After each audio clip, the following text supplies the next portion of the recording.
1 Corinthiens 9, versets 24 à 27. Ne savez-vous pas que ceux qui courent dans le stade courent tous, mais qu'un seul remporte le prix? Courez de manière à le remporter. Tous ceux qui combattent s'imposent toute espèce d'abstinence et le font pour obtenir une couronne corruptible. Mais nous faisons-le pour une couronne incorruptible. Moi, c'est Paul qui parle. Moi donc, je cours non pas comme à l'aventure, je frappe non pas comme battant l'air, mais je traite durement mon corps et je le tiens assujetti de peur d'être moi-même désapprouvé après avoir prêché aux autres. On va aller un petit peu plus loin dans Philippiens, chapitre 3.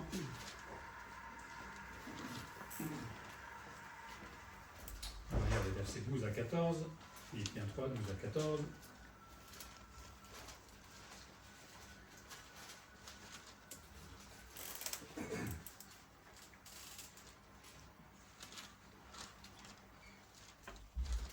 Ce n'est pas que j'ai déjà remporté le prix ou que j'ai déjà atteint la perfection, mais je cours pour tâcher de le saisir, puisque moi aussi j'ai été saisi par Jésus-Christ.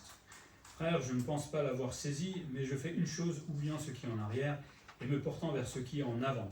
Je cours vers le but pour remporter le prix de la vocation céleste de Dieu en Jésus-Christ.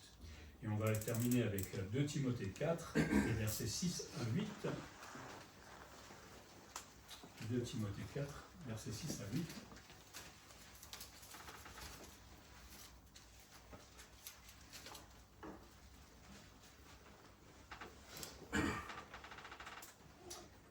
Car pour moi, je sers déjà de libation et le moment de mon départ approche. J'ai combattu le bon combat, j'ai achevé la course, j'ai gardé la foi. Désormais, la couronne de justice m'est réservée. Le Seigneur, le juste juge, me la donnera dans ce jour-là, et non seulement à moi, mais encore à tous ceux qui auront aimé son avènement. On va courir un petit peu ce matin. Alors, le monde, généralement, vante les bienfaits du sport. J'entends des pubs, j'entends tout ce qu'on peut faire en sport. S'ils le font, c'est peut-être parce qu'ils croient qu'au bout, ils vont vivre beaucoup plus longtemps. Faites votre jogging 15 fois dans la journée, vous vivrez plus longtemps. C'est pas vrai. Quand le Seigneur a décidé qu'on s'en va, on s'en ira. Vous pouvez faire autant de jogging que vous voulez. La Bible dit dans 1 Timothée 4,8, l'exercice corporel est utile à peu de choses, tandis que la piété est utile à tout. Ça ne veut pas dire qu'il ne faut pas prendre soin de son corps, et faire un peu de sport, ça ne fait pas de mal. Je ne suis pas contre du tout. J'en fais assez à mon boulot déjà, mais si on n'en fait pas, on peut en faire quand même. Mais la piété est utile à tout. Notre façon de vivre, ça, c'est important pour le chrétien. Le mot piété en grec parle de révérence, de respect vis-à-vis de Dieu. Ça évoque tout simplement notre conduite, notre manière de vivre avec le Seigneur. Et ce que veut le Seigneur, c'est tout simplement que cette piété se développe au fur et à mesure de notre vie chrétienne. Et dès qu'on commence à la développer, forcément la vie chrétienne devient un combat, devient une course qu'il va falloir courir jusqu'au bout. J'aimerais pouvoir des fois juste avoir courir 100 mètres dans ma vie chrétienne et m'arrêter, ça serait tranquille. Mais on va courir jusqu'à la fin de notre vie. Et si on vit vieux, on va courir longtemps, hélas. Donc on va voir un peu cette course du chrétien ce matin et faire le rapport aussi avec ce que vivait Paul à l'époque, dans les Jeux Olympiques, etc. Donc d'abord, courir, ça signifie s'entraîner. On ne va pas partir d'un seul coup à courir 15 km, de toute façon vous n'y arriverez pas si vous ne vous entraînez pas avant, c'est logique. Et Paul va comparer cette vie chrétienne justement à ce qu'il connaissait à son époque, les Jeux Olympiques on pourrait dire. Et il compare donc la vie du chrétien à une course, c'est exactement la même chose pour lui. Alors, on a découvert le bon chemin à un moment, quand on s'est repenti, qu'on a accepté Christ par la repentance, par la conversion, et depuis notre nouvelle naissance, et bien tout doucement on est parti à courir dans cette vie et avec le Seigneur, et là cette course se met de plus en plus en place. Alors au départ on courait peut-être doucement, maintenant on commence à courir de plus en plus vite, enfin j'espère. Du moins on a maintenant les poumons qui sont suffisants pour pouvoir aller de plus en plus vite ou tenir le plus longtemps possible. Et Paul sait que la course va être remplie de joie. Alors lui, il les a vécues, ces joies, mais aussi des luttes. Et tout cela pour nous amener vers le ciel un jour. Et Paul était sur le point là, de ne pas tarder un jour à rejoindre le Seigneur, donc il comprenait vraiment ce qu'il était en train de dire là et le vivait pleinement. Mais il savait qu'au bout de la course, il y avait la gloire. Et ça le stimulait. Donc Paul compare cette vie chrétienne aux Jeux Olympiques de son époque. Alors, on peut voir, il y a de nombreuses allusions en fait dans la Bible par rapport aux Jeux sportifs de l'Antiquité. Je ne sais pas s'ils appelaient ça olympique à l'époque, puisqu'il y en avait dans différentes villes. Il y en avait 4 en grand. Alors il y avait les Jeux olympiques à Olympie, vous aviez les Jeux Pythiques aussi à Delphes, alors vous regarderez sur une carte, hein. Les Jeux Néméens à Argos, et puis les Jeux Isthmiques à Isthme, tout simplement, de Corinthe. Donc peut-être qu'il pensait plus à cela, à Paul, quand il parlait des Jeux. C'était des concours pardon, qui comportaient des courses de chevaux, des courses de chars, vous connaissez tous Ben Hur, hein, on l'a déjà vu un jour au moins un film. Il y avait des courses à pied, il y avait on jetait le disque, il y avait le pugilat c'est boum boum, hein, on se boxe, il y avait la lutte, le lancer de javelot et certainement beaucoup d'autres choses. Alors bien que la récompense du vainqueur ne fût qu'une couronne de feuillage, hein, tout ça pour avoir un petit truc de rien du tout en fait. Des fois c'était un olivier sauvage à Olympie par exemple, c'était des feuilles de pin à Isthme, des feuilles de laurier à Delphes et du persil sur la tête après avoir couru comme un malade. Je ne sais pas si ça vaut vraiment le coup, mais les honneurs qui étaient conférés à celui qui avait gagné étaient immenses en fait. Et donc il était vraiment acclamé par tous les concitoyens et compatriotes. C'était quelque chose d'absolument inouï. Donc quand vous gagnez, c'était pas trop le prix, mais c'était la gloire que vous aviez là à ce moment-là. Les hellénistes, c'est-à-dire les juifs qui parlaient le grec, hein, vont introduire des jeux plus tard analogues en Judée sous le règne d'Antiochus Épiphane et Hérode le Grand. Hein, alors on est un peu après Jésus, non, la période de Jésus, va encourager aussi ces manifestations. Donc Paul va s'amuser à faire une petite comparaison entre justement ces jeux, hein, et la vie du chrétien, et il fait souvent comme ça des petites métaphores. Et donc il compare notre vie chrétienne à cette course, à ces différentes courses, au pugilat aussi, hein, parce que des fois dans la vie chrétienne il faut se battre. Hein. Je suis un mauvais boxeur, on nous dit tout. Dans la vraie vie, spirituellement j'essaie d'être un peu meilleur. Mais il nous montre que courir, ça demande de l'effort, ça demande de la violence parfois pour aller de l'avant. Vous avez tous fait un jogging un jour. Là, les 100 premiers mètres, facile. Puis d'un coup, il fait lourd là, hein, c'est qu'est-ce qui se passe. Et puis au fur et à mesure qu'on court, ça devient de plus en plus difficile. Et puis on a des petites crampes. Et puis bref, vous savez ce que c'est pas toujours simple. La vie chrétienne, c'est pareil. Quand je commence à courir, j'ai mes petites crampes au fur et à mesure et je dois me faire violence pour aller de l'avant. Et le quotidien le démontre, puisque nous traversons parfois des épreuves, des difficultés, on a des combats personnels, spirituels peut-être, ou d'autres. Il y a la moquerie du monde parfois quand on témoigne. Il y a de l'opposition aussi, où on sent vraiment que le diable fait tout pour que les choses n'avancent pas, hein, etc. Bref, tout ça, c'est des efforts que Dieu nous demande pour qu'on avance un peu plus dans notre course. Et je pense qu'en courant, il faut aussi avoir conscience de l'adversaire. Pendant les jeux, les gens se préparaient, certainement ils essayaient d'apprendre à connaître leur ennemi, pour savoir comment l'avoir, hein, comme quand on fait un match de foot, on essaie d'abord de voir comment est l'ennemi. Nous avons des ennemis qui sont la chair, bon, moi-même, c'est le pire des ennemis qu'on peut avoir dans notre vie spirituelle, c'est nous, hein. C'est pas le diable, hein, c'est nous. Évidemment, il y a le diable, et puis il y a le monde qui est là.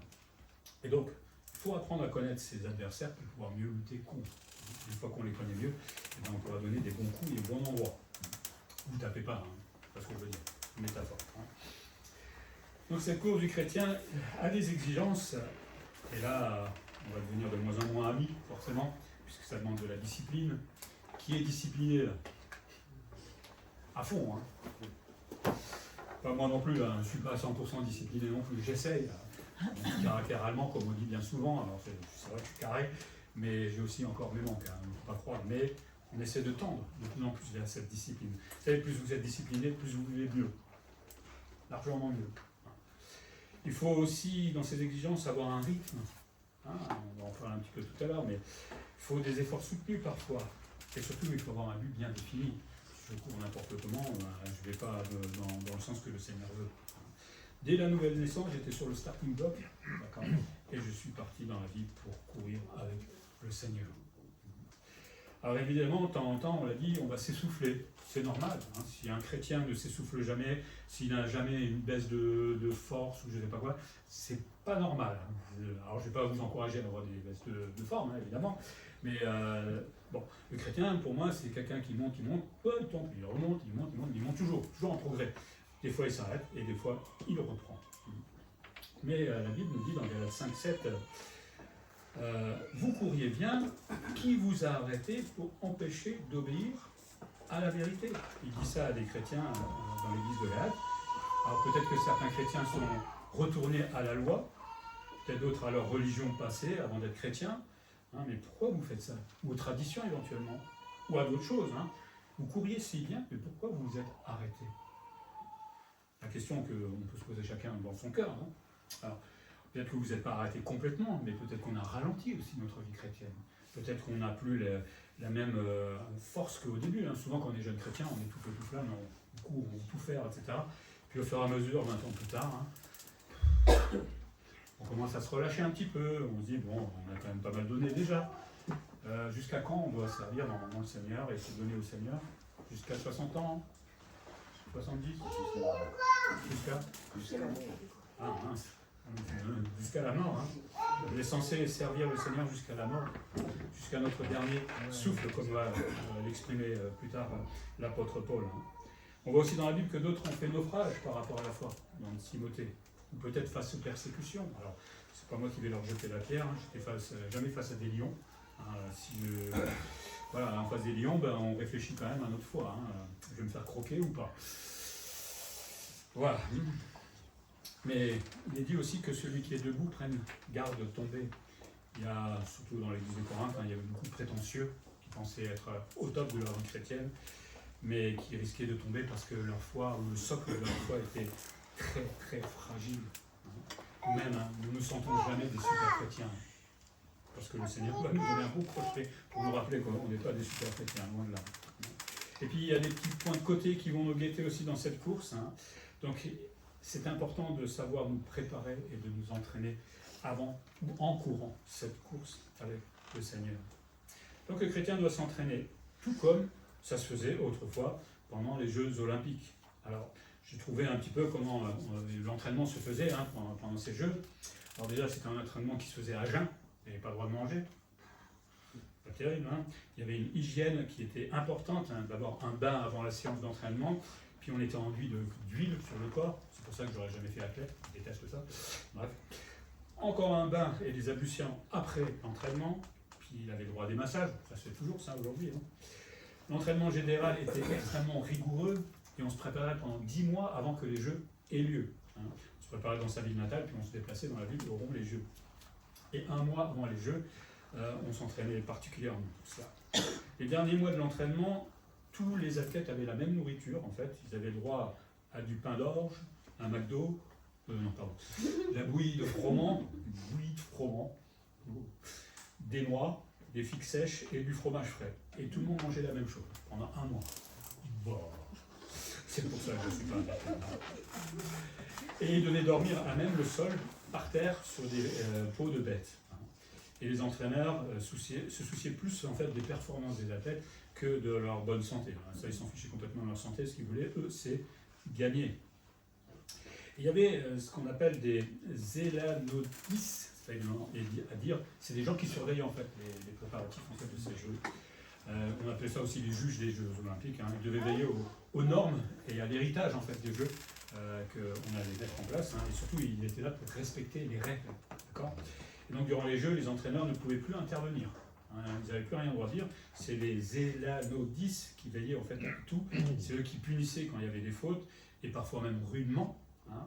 Et ils punissaient en fait les athlètes qui faisaient le moindre manquement. C'était vraiment chaud, quoi. Très carré. Et ils effectuaient aussi le choix final des athlètes, et ils pouvaient parfois disqualifier certains athlètes. Vous vous souvenez du verset tout à l'heure de l'apôtre Paul qui ne voulait pas être disqualifié. Alors je ne sais pas si c'est là où je le dirai plus tard en tout cas. En tout cas, l'athlète à l'époque, pas terrible la vie, hein. Mais quelque part, Paul est en train de nous dire, c'est notre vie normalement.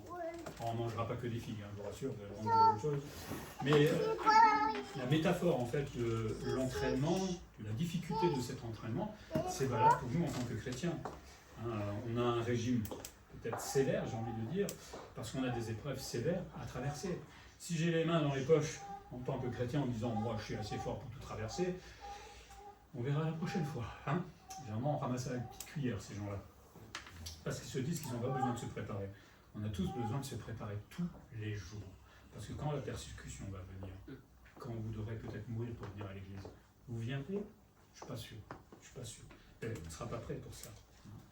Donc le chrétien doit apprendre la discipline, autant dans l'alimentation. Alors, vous savez, on vous laisse manger comme on veut, mais pas trop non plus, et pas n'importe quoi. Hein. Discipliner notre corps, c'est pas toujours simple, hein, surtout quand on a mal partout. d'avoir une hygiène spirituelle, enfin bref, tout ce que nous dit la Bible. Évidemment, on connaît ces choses.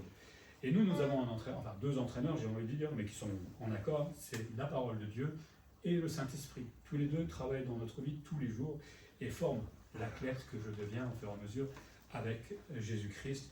Il est là pour m'encourager, donner une petite tape pour avancer de temps en temps, ou une grosse tape, parce qu'on ne veut vraiment pas avancer, il nous pousse, va de l'avant un petit peu. Bref, il est là vraiment pour nous muscler spirituellement. Si je ne lis pas ma Bible, si je ne suis pas ce que demande le Seigneur, forcément je ne me muscle pas. Donc s'entraîner demande beaucoup de discipline. Paul dit en Corinthiens 9:25, l'athlète s'impose toute espèce d'abstinence, parce qu'il y a un but recherché. Il sait qu'il va devoir courir et que ça ne se fait pas comme ça. Le chrétien, c'est la même chose. Il sait que courir la vie chrétienne, c'est pas facile. Et donc forcément, il sait qu'il doit s'entraîner et apprendre à se discipliner, s'imposer parfois des abstinences. On ne fait plus comme le monde. On arrête de faire ça parce que ça me fait perdre du temps, alors que je pourrais plutôt étudier la Bible, ou la lire, ou venir à l'église. Le mot abstinence en grec parle de continence, se contrôler, savoir se dominer. Je dois apprendre à me maîtriser. Ça fait partie du fruit de l'esprit, il y a beaucoup d'autres choses, mais la maîtrise de soi est là. Alors, c'est pas toujours simple de se maîtriser, mais je me rappelle qu'avant, moi je partais au quart du tour dès que vous me chauffiez. Aujourd'hui, avec les années, beaucoup d'épreuves, le Seigneur m'a appris à rester bien calme. Voilà. Je sors un peu de l'ego encore, croyez pas, je ne suis pas Jésus non plus, mais on apprend cette maîtrise avec le temps. Mais le problème, c'est qu'il faut passer par beaucoup d'épreuves et de difficultés pour se muscler justement spirituellement.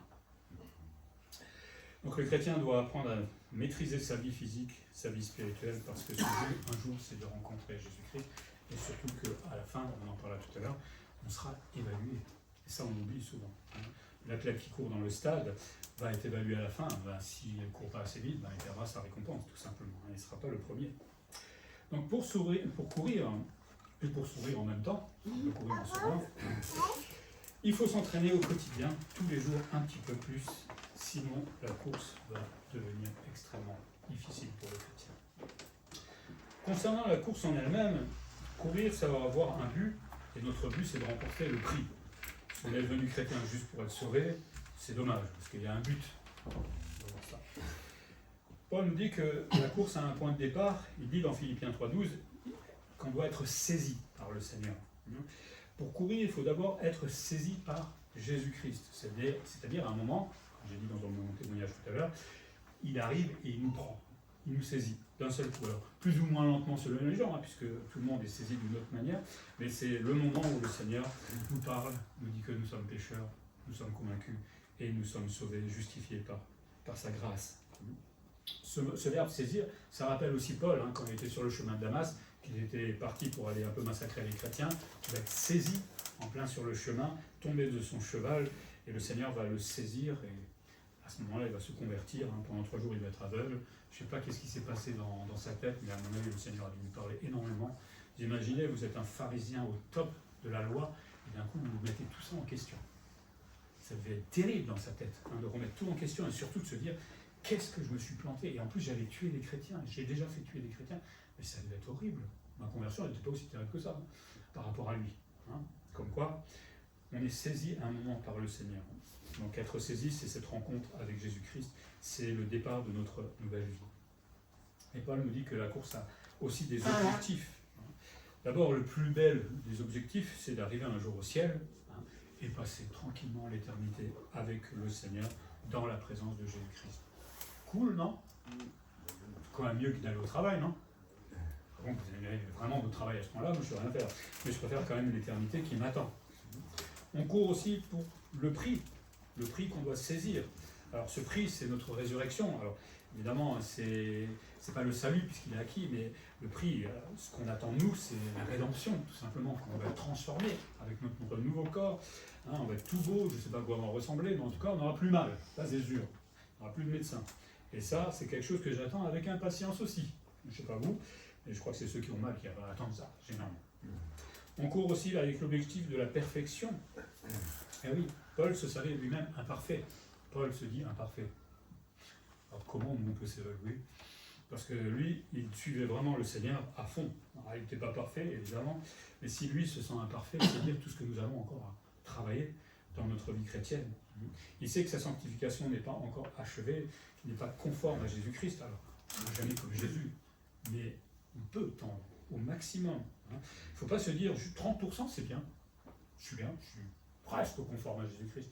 Le Seigneur, il dit non. Pour l'année qui vient, on va passer à 50, et pour l'année suivante, on va passer à 60, et puis etc. etc. On sera peut-être un jour à, allez, on ne va pas frimer non plus, 80%, c'est déjà pas mal. Et vous voyez l'idée, c'est qu'on essaie de progresser chaque fois. La course mène en avant. Et il disait tout à l'heure dans le texte, il ne faut pas toujours regarder en arrière, ses échecs, on est tombé, on n'est pas assez fort. Non, Paul dit, regarde en avant, regardez vers le but, il faut fixer le but. Rien ne doit nous empêcher de croître spirituellement, rien. Et si je regarde vraiment en avant, alors je devrais normalement progresser. Il faut oublier ce qui est en arrière. Comme je disais tout à l'heure, qu'il m'a fallu 6 mois pour accepter la grâce. C'est simplement ça. Oublier ce que j'ai fait de mal autrefois et accepter que je puisse être vraiment pardonné par le Seigneur. C'est formidable quand vous êtes pardonné. Quand d'un coup le cœur, il n'y a plus le poids dessus. C'est génial. C'est formidable ce que fait le Seigneur. Donc oublier ce qui est en arrière, oublier le péché, oublier nos mauvaises œuvres, peut-être le succès qu'on a eu autrefois, mais on veut progresser et plutôt fixer la victoire avec le Seigneur.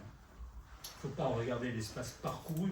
C'est ce que je disais tout à l'heure, on se contente des fois de très peu.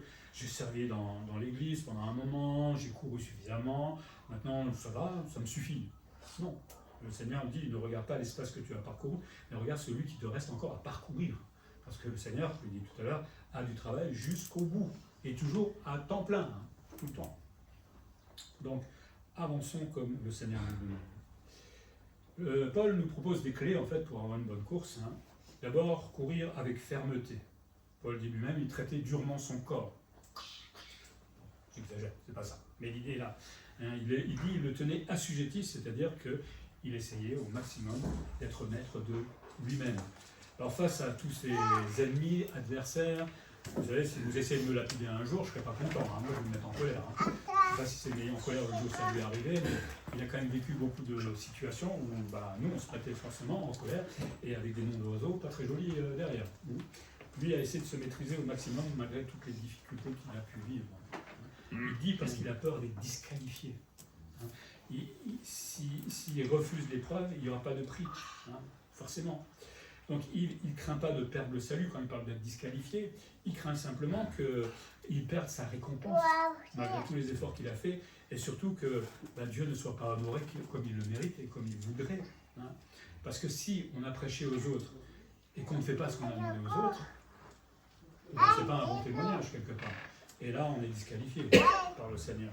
C'est bien dommage. Et donc Paul se dit, il faut que je travaille durement dans cette maîtrise de moi pour que je puisse rester toujours un bon témoignage. Alors évidemment, on n'est pas des chrétiens au top tout le temps et on peut tomber, on s'entend bien. Mais pour moi, un chrétien qui tombe mais qui se relève, c'est pour moi un chrétien au top, justement, parce qu'il avance. Il nous propose aussi de courir avec intelligence dans 1 Corinthiens 9. Paul ne court pas à l'aventure au hasard n'importe comment. Il court avec le but d'annoncer la bonne nouvelle. Il ne perd pas son temps avec tout ce que le monde lui propose ou tout ce qu'on peut faire autour. Il a une mission, annoncer la bonne nouvelle. Il n'avait certainement pas beaucoup de loisirs, pas beaucoup de temps. Bon, il travaillait de temps en temps pour faire des tentes, mais il était là sur la terre pour annoncer la bonne nouvelle. Il dit, il ne frappe pas comme battant l'air, comme faisant du pugilat, ou comme ces athlètes qui se préparent à cela. Ils travaillent leur coup, leur manière de faire. Et surtout, il dit, il veut atteindre l'adversaire. Enfin, l'adversaire, c'est l'idée, c'est qu'il voudrait toucher tous ceux qui ne connaissent pas le Seigneur actuellement, enfin, à son époque, évidemment. Et rien ne peut le détourner de sa mission. Donc, cette maîtrise de soi, cette discipline, ces efforts qu'il était en train de faire, c'était pas juste pour frimer, mais le but, c'était vraiment que l'évangile soit annoncé.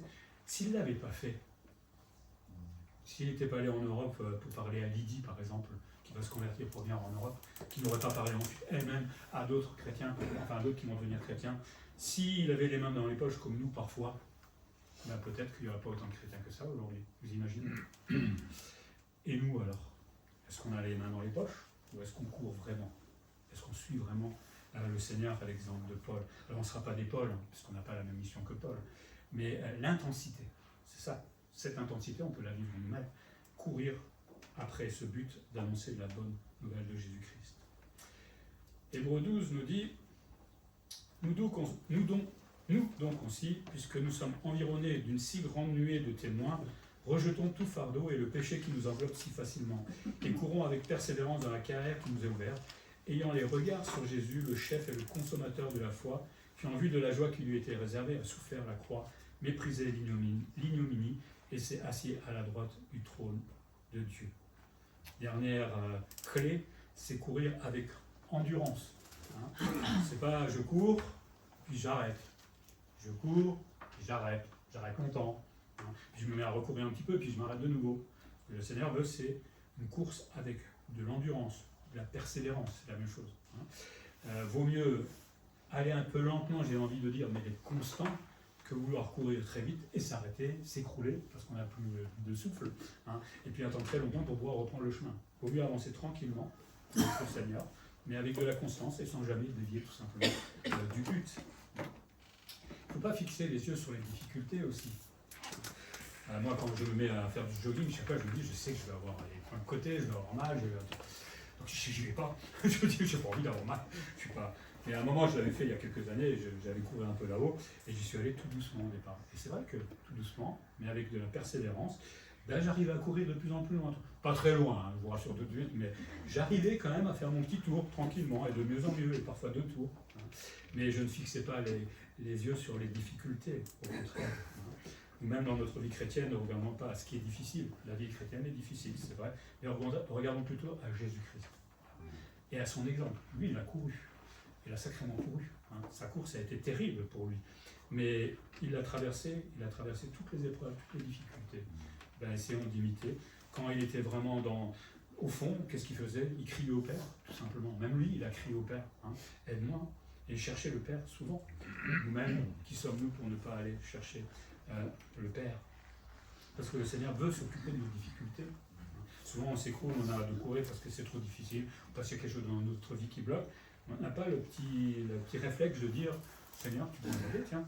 Enfin, on le fait, mais comme ça, histoire de le faire. Voilà. Mais vraiment lâcher le problème, le fardeau, c'est le poser, et pas recourir après le rechercher. Il faut lui faire confiance, tout simplement. Et quand je cours avec constance, quand je ne regarde pas à mes difficultés et que je dépose tout ça auprès des pieds de Jésus-Christ, alors j'avance tranquillement et je brave toutes les difficultés que je peux rencontrer. Donc oui, la course est longue, difficile, mais un jour elle s'achèvera et ça sera dans le ciel devant notre Seigneur. Et là, on va pouvoir s'asseoir, souffler un bon coup, ça sera fini. Alors après, je ne sais pas ce qu'on a. Le programme dans le ciel, je ne le connais pas, on verra bien. Puis il y a cette fameuse ligne d'arrivée, puisqu'on court et puis on s'arrête un moment, puisqu'on l'a dit, la course va s'achever un jour.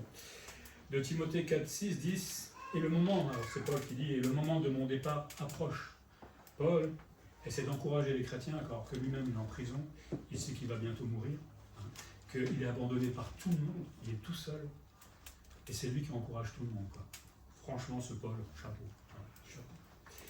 Le mot départ, quand il utilise en grec, ça évoque le matelot qui lève l'ancre, le laboureur qui détache une paire de bœufs après le travail, ça évoque le voyageur qui démonte sa tente avant de repartir, c'est des métaphores, ou le philosophe qui trouve enfin la solution à son problème, comme moi je l'ai trouvé en Christ à un moment. On voit, c'est très beau, c'est très poétique quand Paul dit que son départ approche. Il savait sa fin proche, il savait que sa course allait s'achever. Alors, il ne savait pas quand exactement, mais il savait que ça allait bientôt. Et nous-mêmes, parfois on court comme si on avait encore 20 ans devant nous. Non, je suis comme ça, des fois après un sieste, je me lève, des fois je me dis, je peux mourir demain, ou là, tout à l'heure. Et ça me met un petit coup au cœur, entre guillemets. Alors, je ne vais pas mourir, ne vous inquiétez pas. Mais c'est vrai que c'est bien de se préparer aussi à ça des fois, parce que des attentats, vous avez vu en ce moment, ça se fait n'importe où, n'importe comment. Est-ce que je suis prêt? C'est ça la grande question. Est-ce que je suis prêt? Alors peut-être en tant que chrétien, là il n'y a pas de problème, je suis sauvé. Mais est-ce que je suis prêt à me présenter devant Jésus-Christ? C'est ça la grande question, parce que le salut il est acquis. Mais après, c'est l'évaluation qui me fait le plus peur, moi, en tant que chrétien. Ça, est-ce que je suis prêt? Il ne faut pas que je me dise que j'ai encore 20 ans devant moi. J'en sais rien du tout, en fait. J'en sais rien du tout. C'est aujourd'hui, là, maintenant, à l'instant T, qu'il faudra être prêt, ou essayer de tendre au maximum d'être prêt. L'apôtre lui va faire une rétrospective de sa course. Il dit, j'ai combattu le bon combat. Il a obéi à Jésus-Christ. C'était le seul combat de sa vie, obéir au Seigneur et de le suivre. Il dit, j'ai achevé la course. Alors pas grâce à lui, il reconnaît qu'il est faible, il reconnaît qu'il est pécheur, mais grâce à Dieu qui l'a aidé à persévérer, à aller au-delà de toutes les difficultés qu'il a pu rencontrer, à se relever après avoir été lapidé et à finir sa course, tout simplement. Il dit, il a gardé la foi, d'abord pour lui-même, évidemment, parce qu'il veut garder la foi, mais c'est surtout pour pouvoir la transmettre aux autres. C'est vraiment ce qui lui tenait à cœur, que les autres rencontrent Jésus-Christ et sachent qu'ils peuvent être graciés. Il est bon aussi, peut-être pour nous-mêmes, des fois, de se faire on s'assoit là, je sais pas, un dimanche après-midi ou un midi, ou quand vous avez le temps, et hop, on va se faire un petit bilan de vie spirituelle. Ça serait bien de le faire. Où est-ce que j'en suis vraiment avec Jésus-Christ? Pas ce que j'essaie de me dire moi-même, de bricoler moi-même, mais par rapport à ce que dit la Bible. Où est-ce que j'en suis vraiment avec Jésus-Christ? Dans ma vie spirituelle, dans mon service, dans ma vie de foi éventuellement, et peut-être dans tous les domaines autour de cela. Où est-ce que j'en suis vraiment? Est-ce que je suis au top? Je pense pas, il n'y a personne qui est au top. Est-ce que je suis à moitié? Ça souvent on l'est. Est-ce qu'on ne pourrait pas faire mieux? Ça j'en suis sûr. Et évidemment, on peut toujours faire beaucoup mieux. Mais si on ne se pose pas la question, on ne va pas chercher à faire mieux. Il faut savoir se remettre en question beaucoup de fois dans la vie chrétienne. Paul sait, on l'a dit, que sa course sera évaluée. C'est ça qui l'inquiète le plus en fait. Parce que bientôt il va franchir la ligne d'arrivée et il sait qu'il va remporter enfin le prix de son espérance. C'est le prix acquis à la croix par le Seigneur pour nous. C'est-à-dire, il va vivre enfin le salut et cette gloire éternelle. Il y a à la fois de l'impatience, je pense, dans ce qu'il est en train de dire, parce que qui n'a pas envie de savoir ce que c'est d'être avec le Seigneur là-haut et ressuscité? Moi, j'aimerais bien savoir. Mais en même temps, je ne suis pas pressé. J'aime bien la vie sur la terre aussi. Donc voilà. Bon, l'apôtre avait plus envie de partir que moi, j'ai envie de partir. Mais bon, on a tous envie de savoir à quoi ça ressemble là-haut. Comme durant les Jeux, l'athlète se présentera devant le juge, parce qu'à la fin, celui qui avait gagné devait se présenter devant les juges, qui allaient lui remettre sa petite couronne de persil, je ne sais pas quoi. Pareil, Paul savait qu'il allait se présenter devant le juge et recevra sa récompense, le prix de sa récompense. Paul sait qu'il doit se présenter devant Jésus-Christ, non pas pour le salut, ça c'est acquis, mais pour être tout simplement évalué, comme je l'ai dit. Donc nous courons, pas que pour courir, nous courons pour deux formes de récompenses. La première, c'est des récompenses communes. 2 Timothée 2,5 dit « Et l'athlète n'est pas couronné s'il n'a pas combattu suivant les règles ». Quand vous avez entendu tout à l'heure qu'il y a ces gardiens qui surveillaient les athlètes, s'ils ne faisaient pas selon les règles, ils étaient disqualifiés. C'est pareil pour le chrétien, s'il ne court pas selon les règles, le Seigneur va aussi le disqualifier, forcément. Ça nous rappelle qu'il faut combattre selon les règles de Dieu, selon ce qu'il nous demande à nous, et pas selon notre volonté. Parce que souvent, on minimise ce que nous demande le Seigneur. Les autres font aussi comme ça, on lit de temps en temps sa Bible, on va de temps en temps à l'église, les autres le font aussi. On minimise en fait ce que demande le Seigneur. C'est pas ça qu'il demande le Seigneur, il nous voudrait là tout le temps, sans être légaliste évidemment, mais il nous voudrait là toujours à le servir évidemment. Ces couronnes concernent le prix de tous les croyants. Alors, dans la Bible, le mot couronne, vous le rencontrerez de plusieurs manières, au moins de 3 fois, en parlant de la couronne qui est réservée aux chrétiens, à tout le monde. Vous avez 2 Timothée 4,8 qui dit « Désormais la couronne de justice m'est réservée, le Seigneur, le juste juge, me la donnera dans ce jour-là, et non seulement à moi, mais aussi à tous ceux qui auront aimé son avènement. » Là, c'est le juste juge qui remettra aux croyants cette couronne de justice. Alors, quand il parle de couronne de justice, c'est simplement cette couronne qui évoque le salut, puisque la justice a été faite au travers de Jésus-Christ. Donc, tous les croyants recevront cette couronne, c'est le salut par grâce, tout simplement. Dans Jacques et Apocalypse, on voit la couronne de vie. Alors Jacques dit « Heureux l'homme qui supporte patiemment la tentation, car après avoir été éprouvé, il recevra la couronne de vie que le Seigneur a promise à ceux qui l'aiment. » Apocalypse 2,10 « Ne crains pas ce que tu vas souffrir. Voici le diable jettera quelques-uns de vous en prison, afin que vous soyez éprouvés, et vous aurez une tribulation de 10 jours. Sois fidèle jusqu'à la mort, je te donnerai la couronne de vie. » Donc elle est promise par Jésus à tous ceux qui l'aiment. Évidemment, quelqu'un qui aime, c'est quelqu'un qui est sauvé. Donc à tous ceux qui l'ont accepté comme sauveur. Et c'est cette couronne qui nous parle encore de la vie éternelle. Et puis nous avons 1 Pierre 5,4 qui dit « Et lorsque le souverain pasteur paraîtra, vous obtiendrez la couronne incorruptible de la gloire. » 1 Corinthiens 9,25 « Tous ceux qui combattent s'imposent toute espèce d'abstinence et ils le font pour obtenir une couronne corruptible. Mais nous le faisons pour une couronne incorruptible. » Donc c'est cette couronne incorruptible de la gloire pour laquelle nous courons. Donc ces couronnes, c'est tout simplement un résumé de ce qu'est la grâce et le salut. Il est déjà fait aujourd'hui, mais on va le vivre vraiment quand on sera au ciel. Ça garantit donc notre vie éternelle. Et vous avez déjà vu dans l'Apocalypse, c'est les 24 vieillards qui vont être couronnés, mais ils vont prendre cette couronne au Seigneur, parce que c'est lui qui mérite les honneurs et toute la gloire, et certainement nous ferons pareil. Et puis nous avons des récompenses individuelles. Alors ça, c'était les récompenses communes. Le salut est commun aux chrétiens, tout le monde le reçoit de la même manière. De Corinthiens 5,10 nous dit « Car il nous faut tous comparaître devant le tribunal de Christ, afin que chacun reçoive le bien ou le mal qu'il aura fait étant dans son corps. » C'est pas mon frère qui va paraître pour moi. Souvent, je suis très critique avec le frère ou la sœur. C'est moi. C'est moi tout seul, devant Jésus-Christ. Là, on ne pourra plus trouver des excuses ou quoi que ce soit. J'ai pas le temps, etc. Non. C'est comme ça, d'accord ? On sera devant le Seigneur et on recevra selon ce qu'on a fait de bien et de mal étant dans notre corps, c'est-à-dire notre vie. 1 Corinthiens 3, 12, 15. Or, si quelqu'un bâtit sur ce fondement avec de l'or, de l'argent, des pierres précieuses, du bois, du foin, du chaume, l'œuvre de chacun sera manifestée. Car le jour la fera connaître, parce qu'elle se révélera dans le feu, et le feu éprouvera ce qu'est l'œuvre de chacun.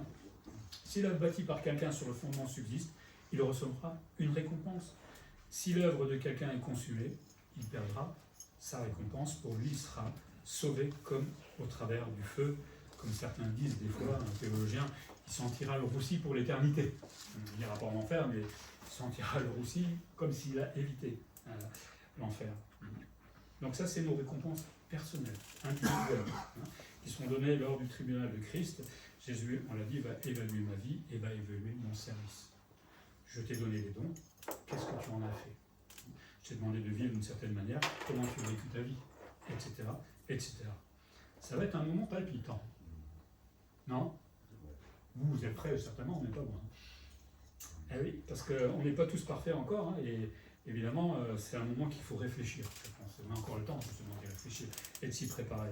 Alors évidemment, on a entendu aujourd'hui, on retient généralement 30% de ce qu'on a entendu, et puis demain, on reprend le travail et tout ça. Ouf, hop là, on a tout oublié. N'oubliez pas. N'oubliez pas. Et pensez à ça chaque jour, qu'un jour, on va être évalué par le Seigneur. Et donc, ça commence tout de suite. On aura des récompenses pour l'éternité. Moi, je ne sais pas ce que c'est que les récompenses.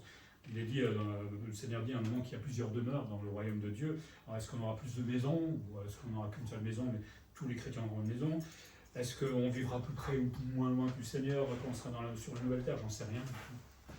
Justement, parce que je ne sais pas ce que c'est. D'autant plus, ça devrait nous pousser à courir encore plus. Mais ça a certainement une grande valeur. Une récompense a toujours une valeur. Moi, je pense qu'au-delà de la récompense que l'on recevra, c'est comment nous récompensons le Seigneur. S'il m'a sauvé et que je ne cours pas comme il voudrait, je ne pense pas que le Seigneur soit honoré au monde. Par contre, si je cours vraiment comme il me le demande et que j'arrive devant lui et qu'il est honoré, alors là, oui, je crois que j'ai réussi ma course, tout simplement. Donc, ne négligeons pas qu'un jour nous serons devant lui pour être évalués. Non. Jésus est mort aussi. Il a couru sa course pour que nous le servions un jour. Et il l'a couru parfaitement, mais à nous maintenant de l'imiter tout simplement. Donc notre course et nos efforts ne sont pas vains. Je sais que ce n'est pas toujours simple, la vie chrétienne, je le sais, mais il faudra quand même combattre. Soit on se relâche, et là on tombe, ce qui est franchement pas mieux, croyez-moi. Vaut mieux souffrir en allant de l'avant que souffrir en stagnant, croyez-moi. Ce n'est pas les mêmes souffrances, c'est bien plus difficile. Mais je vais faire des efforts, je vais courir, et je sais qu'un jour je serai récompensé par le Seigneur. Pour terminer, la nouvelle naissance, par la nouvelle naissance que le Seigneur nous a permis, Dieu a fait de nous tous des athlètes. Vous êtes tous des sportifs, non ? Non, vous n'avez pas l'air là. Si, vous êtes de formidables athlètes, spirituels évidemment, et qui couraient, normalement, j'espère, plus ou moins vite selon chacun, mais j'espère qu'ils courent et de plus en plus vite. Si le monde court, lui, à sa perte, le chrétien, lui, court vers un avenir extraordinaire et glorieux. Notre course est largement meilleure que celle du monde. On a couru autrefois dans le monde, moi j'ai vu ce que ça a donné, c'était pas terrible. Mais maintenant, avec le Seigneur, c'est quand même mieux. Mais évidemment, on l'a dit, ça mérite des efforts, ça demande de nous entraîner. Tiens, cette semaine, il y a des réunions pour nous entraîner. Soyez là, prions ensemble, parce que ça aussi, c'est important de prier ensemble. Prier seul, c'est bien, prier en famille, c'est bien, mais prier ensemble, c'est important aussi. Parce que peut-être vous ne savez pas les sujets de prière actuels pour l'Église. Si je ne peux pas intercéder, je ne sais pas, quelqu'un est peut-être à l'hôpital, mais si je ne me renseigne jamais, je ne saurais pas pourquoi prier. Et là, le Seigneur n'est peut-être pas d'accord non plus. Donc on a des outils dans l'Église qui sont là pour nous entraîner. Utilisez-les. Vous avez des outils à la maison, ça s'appelle une Bible, ça s'appelle des genoux, d'accord ? Tous les jours, entraînez-vous à lire votre Bible, à prendre des vitamines, à prier. Pas qu'à demander, Seigneur, j'ai besoin de bain, j'ai besoin de bain. Faites toute la semaine, Seigneur, j'ai besoin de grandir spirituellement. Vous le faites ça souvent ? Je ne suis pas sûr, moi-même non plus. Mais pourquoi pas ? On pourrait mettre ça sur la liste de prière. Aide-moi à grandir spirituellement. Aide-moi à courir un peu plus vite avec toi tous les jours. Et souvenons-nous surtout, comme on l'a dit tout à l'heure, qu'un jour nous serons récompensés. Et ça doit nous booster, nous réveiller. Il y a un petit coup d'électricité pour nous donner envie de courir de plus belle. Aussi, 3, 2, 1. J'ai pas le revolver, je suis désolé. Faites une bonne course, on va prier. Seigneur, merci pour la course que toi-même d'abord tu as vécue. Course extrêmement difficile, que personne ne connaîtra d'ailleurs, mais que tu as réussi malgré tout, malgré l'opposition, malgré la mort sur la croix, malgré un tas de choses. Seigneur, tu as franchi la ligne d'arrivée avec succès et grâce à cela, aujourd'hui, nous pouvons nous-mêmes courir dans notre vie chrétienne. Tu sais que chacun d'entre nous, nous avons une tonne d'excuses dans notre cœur, des difficultés, nous sommes souvent paresseux, fatigués par la vie.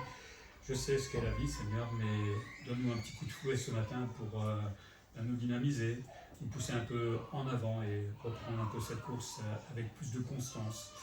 On l'a dit, il faut s'entraîner un peu tous les jours, et c'est vrai qu'on nous dit qu'on n'a pas le temps, mais on a le temps. On a le temps de lire la Bible, on a le temps de prier, mais enlève tout ce qui nous empêche de le faire, Seigneur. Apprendre à nous discipliner, à nous réorganiser peut-être s'il le faut. C'est tellement important de s'entraîner chaque jour un petit peu plus pour que nous puissions courir cette vie chrétienne sans jamais tomber, Seigneur. Alors oui, on va tomber de temps en temps, mais de moins en moins en tout cas. Apprends-nous à nous maîtriser aussi, Seigneur. Gros efforts pour nous qui sommes pécheurs, mais pas impossible puisque tu nous demandes de le faire. Apprends-nous à fixer le but aussi et surtout à nous remplir le cœur de la joie de ce but, Seigneur, c'est de te rencontrer un jour, Seigneur.